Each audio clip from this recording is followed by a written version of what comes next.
Doctor Sivanthi Adithanar பொறியியல் கல்லூரி உங்கள் எதிர்காலத்திற்கான சிறந்த தேர்வு.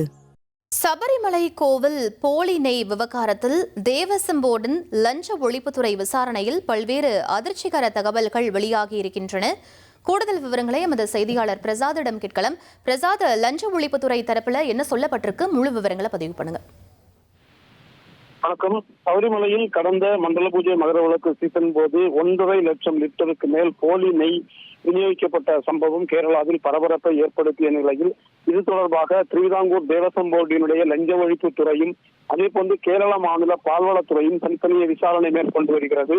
திருவிதாங்கூர் தேவசம் போர்டினுடைய லஞ்ச ஒழிப்பு துறை விசாரணையில் பல்வேறு அதிர்ச்சி தருகின்ற தகவல்கள் வெளியாகியுள்ளது. அதாவது மண்டல பூஜை மகர விளக்கு சீசனின் போது மில்மாவிலிருந்து வாங்கப்பட்ட 1.77 லட்சம் லிட்டர் நெய் முழுவதுமாக சன்னிதானத்திற்கு செல்லவில்லை எனவும் முதலில் 4 பேட்ச் நெய் சன்னிதானத்திற்கு சென்றடைந்த நிலையில் அதற்கு அடுத்து 4 பேட்ச் நெய் அங்கே சன்னிதானத்திற்கு கொண்டு செல்லப்படவில்லை என்பது தெரிய வந்துள்ளது.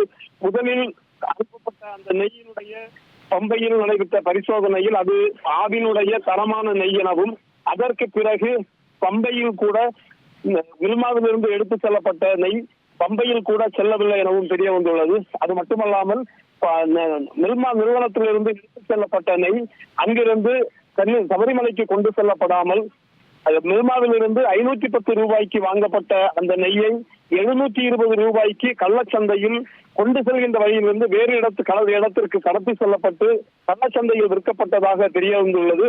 இதற்கு பதிலாக தமிழ்நாட்டிலிருந்து தரம் குறைந்த நெய்யை சபரிமலைக்கு விநியோகிக்கப்பட்டுள்ளதாகவும் தெரிய வந்துள்ளது. இது தொடர்பாக தொடர்ந்து பல்வேறு கட்ட விசாரணைகள் நடைபெற்று வருகிறது. இதற்கிடையே கேரள மாநில பால்வளத்துறையும் திருவனந்தபுரம் மருத்துவக் கல்லூரி பகுதியில் அமைந்துள்ள காவல் நிலையத்தில் இந்த நெய் விவகாரம் தொடர்பாக, அதாவது மில்மாவிலிருந்து கொண்டு செல்லப்பட்ட நெய் கொள்ளையடிக்கப்பட்டது தொடர்பாக அந்த காவல் நிலையத்தில் புகார் அளித்திருக்கிறார்கள். அதன் பேரிலும் மருத்துவக் கல்லூரி பகுதி காவல் நிலைய போலீசாரும் தற்போது விசாரணையை துவங்கியிருக்கிறார்கள். டாக்டர் சிவந்தி ஆதித்தனார் பொறியியல் கல்லூரி உங்கள் எதிர்காலத்திற்கான சிறந்த தேர்வு.